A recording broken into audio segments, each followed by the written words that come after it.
어린이 보호구역에서 사고를 내면 가중처벌하는 이른바 민식이법이 마련됐지만 하지만 실상은 크게 달라지지 않았습니다. 기숙사 공사장 주변에서 벌어지는 초등학생들의 위험천만한 등하굣길. 심의 대상이 아니라는 이유로 방치되고 있었는데요. 보호받을 권리를 박탈당한 어린이 보행권의 실상, 이혜진 기자가 취재했습니다. 서울의 한 초등학교 후문 앞. 공사 차량 한 대가 중앙선에 설치된 안전 말뚝을 밟고 지나갑니다. 포크레인을 실은 트럭이 왕복 차선을 가로질러 공사장 진입을 시도하지만 이내 인도에 설치된 기둥에 부딪히고 대형 트럭이 불법 주정차된 레미콘을 피해 반대편 차선을 달리는 사이 그 옆으로 오토바이 한 대가 아슬아슬하게 지나갑니다.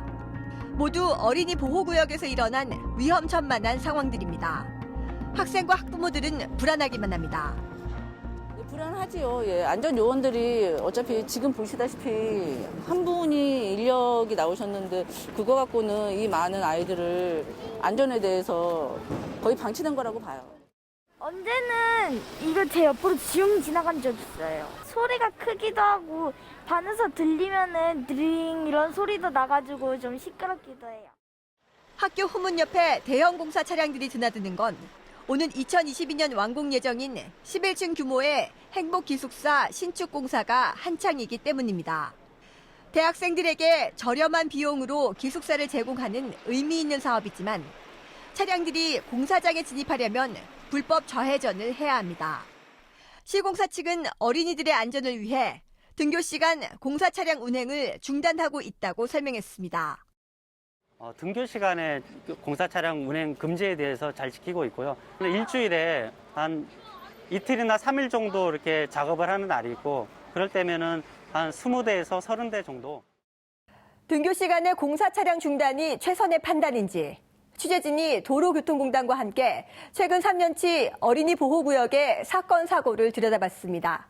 그 결과 2017년과 2018년, 2019년 모두 하교 시간인 오후 2시부터 6시까지 사고가 가장 많았습니다. 다음은 숨진 어린이들의 연령입니다. 2017년 초등학교 1학년과 2학년에서 전체 사망자의 절반인 4명이 나왔고 2018년에는 7살 2명과 초등학교 1학년 1명이 숨졌습니다. 지난해에는 6살 2명과 초등학교 1학년 1명 등 모두 6명이 가족 곁을 떠났습니다. 초등학생들의 등하교 시간을 놓고 봤을 때 저학년들의 하교 시간이 안전에 가장 취약하다는 결론이 나옵니다. 전문가들은 이 상황을 어떻게 바라보는지 현장 영상을 함께 분석해봤습니다. 교통환경영향평가 대상 사업에서 누락이 됐다면 근데 사진으로 봤을 땐 이렇게 대형 공사 차량과 대형 중기계들이 동원될 정도의 사업이기 때문에 일단 누락된 거 자체가 문제고요. 관련 법인 교육환경보호에 관한 법률에 따르면 아파트 정도 규모의 신축 공사는 교육환경평가를 받아야 공사가 진행될 수 있습니다. 하지만 대학생 750여 명을 수용할 행복기숙사는 그 규모에 미치지 못한다는 이유로 심의 대상에서 빠져 있었습니다. 교육환경평가 심의 대상이 아니었던 것 같아요. 그래서 심의한 내역이 없고요. 법적인 이 기준에서 만약에 제외가 되면 저희가 심의할 수 있는 권한은 없어서. 그렇다고 어린이 보호구역 내 불법을 마냥 둘 수만은 없는 상황. 건축 허가를 내준 관할구청에 대안을 물었습니다. 대지를 보고 허가를 내주는 사항이 중앙건축법에 있는 것까지는 저도 이런 경우는 처음이라서요.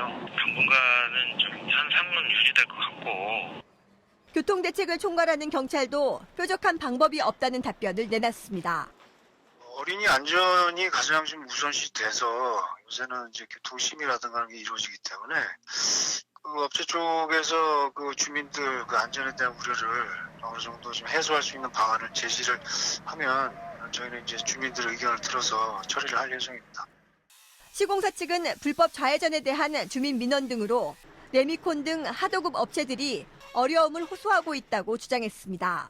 그러면서 지금과 같은 상황이 계속되면 하루 2천여만 원의 손실이 예상된다며 국민권익위원회에 중앙선 절선에 대한 진정을 제기했습니다. 권익위는 그러나 중앙선 절선을 위한 교통안전시설 심의 진행을 위해서는 주민들과의 사전 협의가 우선이라고 최근 결론 내렸습니다. 이런 가운데 발주처인 한국사학진흥재단 측은 TBS 취재가 시작되자 협의의 뜻을 내비쳤습니다. 실제 저 학년들이 몇 시에 집중적으로 하교를 하는지 파악을 해서 그 시간대에 안전관리요원을 집중 배치한다든지 하는 방안들은 서로 주민들하고 충분히 상의해서 협의를 해갈 수 있습니다. 서울시도 정보공개 청구 답변에서 당장 하교 시간 안전 지도사를 확대하고 성북구 교통행정부서에 경찰 건축부서와 함께 컨트롤타워 역할을 해달라고 주문하겠다고 밝혔습니다. 대학생들을 위한 기숙사 공사와 미래 대학생이 될 초등학생들의 등하굣길 모두 안전하게 만들어질 수 있도록 어른들의 신속한 협의가 시급해 보입니다. TBS 이혜진입니다.